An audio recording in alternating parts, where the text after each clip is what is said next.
সরষের তেল বসিয়ে রেখেছিলাম, গরম হয়ে গেছে। এই রান্নাটা কিন্তু সরষের তেলে করলে ভালো স্বাদ হবে, সেই জন্য আমি সরষের তেল বসিয়ে গরম করে নিয়েছি। এটা রেডি করতে করতে আমার তেলটা গরম হয়ে গেছিলো। আমি ঠিক এই রকম ধরনের বড়াগুলো বসিয়ে দিচ্ছি চেপে চেপে করে। সব কটা বড়া সুন্দর করে দিয়ে দিলাম। আমি হাতে করে চেপটা নিয়ে এখানে এসে এইভাবে কড়াইয়ের মধ্যে একটু হালকা হালকা করে এইভাবে চেপে চেপে দিয়ে দিচ্ছি বড়াগুলো। আমার সব কটা বড়া মনে হচ্ছে একসাথেই হয়ে যাবে, আমি তো খুব অল্প পরিমাণ নিয়েছি। এইভাবে চেপে চেপে চেপে চেপে বসিয়ে দিলাম। এখন আমি একটা মশলা রেডি করে নেব। তো মশলার জন্য নিয়ে নিয়েছি আমি, এই রান্নাটা কিন্তু আমি পুরো নিরামিষভাবে রান্না করব। কাঁচা লঙ্কা নিয়েছি, আমরা একটু বেশি ঝাল খাই, ঝালের জন্য কাঁচা লঙ্কা নিয়েছি, আদা নিয়েছি, তেজপাতা নিয়ে নিয়েছি একটা গোটা টমেটো। তো এটা এখন মিক্সিতে পেস্ট করে নিই। সুন্দর হয়ে গেছে এক পাশটা, তো আমরা এক পাশটা উল্টিয়ে দেবো। যে এরকম সুন্দরভাবে ভাজা হচ্ছে, সুন্দর ভাজা হয়ে গেছে। সব বড়াগুলো ঠিক এইভাবে উল্টে নিচ্ছি। হ্যালো বন্ধুরা, আজকে নতুন একটা রেসিপিতে তোমাদের স্বাগত জানাই। আমার হেসেলের চ্যানেল থেকে আমি রিনা, তোমাদের সবাইকে আন্তরিক শুভেচ্ছা, ভালোবাসা ও ধন্যবাদ দিলাম। আজকে বানাবো এই কুমড়োটার একটা নতুন আইটেম। কুমড়োটাকে এখন আমি যে একটা গ্রেটার নিয়েছি, এটাতে গ্রেট করে নিচ্ছি। দিয়ে পুরো রান্নাটা দেখার অনুরোধ রইল। পুরো রান্নাটা দেখে তারপরে তোমরা কমেন্ট করে জানিও কেমন হয়েছে। তো চলো আমি এখন এটা এই গ্রেটারের সাহায্যে একটু গ্রেট করে নিই। পুরো কুমড়োটা আমি গ্রেট করে নিয়েছি। যার যেমন বাড়ির লোক হবে সে সেরকম পরিমাণ দেবে। তো আমার অল্প লোক, আমরা সেই জন্য এইটুকুনি দিয়েছি একটা। তো এটাকে এখন আমি পেস্টটা এখন মিক্সড করব।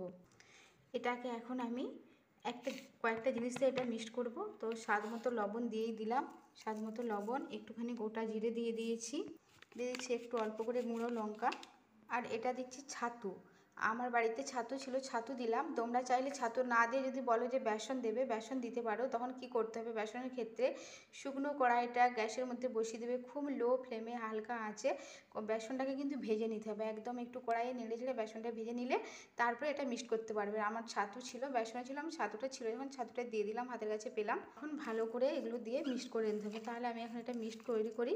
দেখো এরকমভাবে মেখে নিয়েছি আমি। খুব বড় এক চামচ ছাতু দিয়ে দিচ্ছি বড় চামচে, সেই জন্য সুন্দর এরকম হয়ে গেছে। এভাবে তো বড়াটা বানাবো, তো সুন্দর হয়ে গেছে। চলো একটুখানিতে আমি খুবই অল্প পরিমাণে একটু লেবুর রস দিলাম, যাতে কুমড়োতে যখনই লবণ দেওয়া হয় বা যখনই এটা মিক্সড করা হচ্ছে, মিশ্রণ তৈরি করা হচ্ছে, তখন কিন্তু একটু হালকা হালকা জল বেরিয়েই যায়।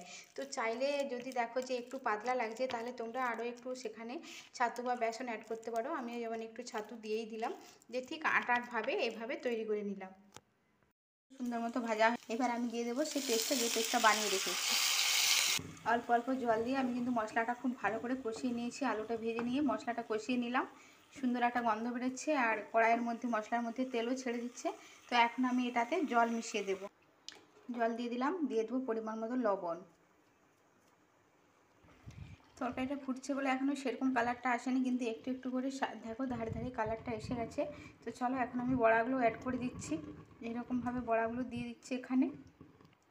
বন্ধুরা, রান্নাটা আমার একদমই হয়ে গেছে। তো আমি এখানে একটু গরম মশলা অ্যাড করে দিচ্ছি। গরম মশলা দিয়ে দিলাম, সামান্য ঘি সামান্য দিয়ে দিলাম। একদম কমপ্লিট হয়ে গেছে রান্নাটা। আমি ঠিক এই রকম গ্রেভিটা রেখেছি, এই রকম গ্রেভি রেখেছি। তোমরা তোমাদের ইচ্ছে মতো গ্রেভি করতে পারো। তো একদম কমপ্লিট। তোমরা তো ডালের বড়ার তরকারি, বেসন বড়ার তরকারি সবাই খেয়েছো, আর কুমড়ো ফুলের বড়াও খেয়েছো। তো আজ আমি কুমড়ো ফুলের বড়াও করিনি, আর ডালের বড়া বা বেসনের বড়ার তরকারিও করিনি। আজকে করেছি কুমড়োকে, পাকা কুমড়োকে একদম গ্রেটারে দিয়ে গ্রেট করে, সেটার সাথে নানা রকম মশলা দিয়ে আর একদম বড়া ভেজে আলু দিয়ে এটা তরকারি করেছি। তো আমি তো খাচ্ছি, তোমরা তো খেতে পারছো না, কিন্তু ভিডিওটা পুরো দেখো, দেখে কমেন্ট করে জানিও যে কেমন হয়েছে। আর বলে না ঘ্রাণে অর্ধেক ভোজন বা দর্শনদারি, তো মোটামুটি কালার টালার যখন ভালো এসেছে নিশ্চয়ই খেতেও ভালো হবে, ওইটুকুনি বলতে পারি।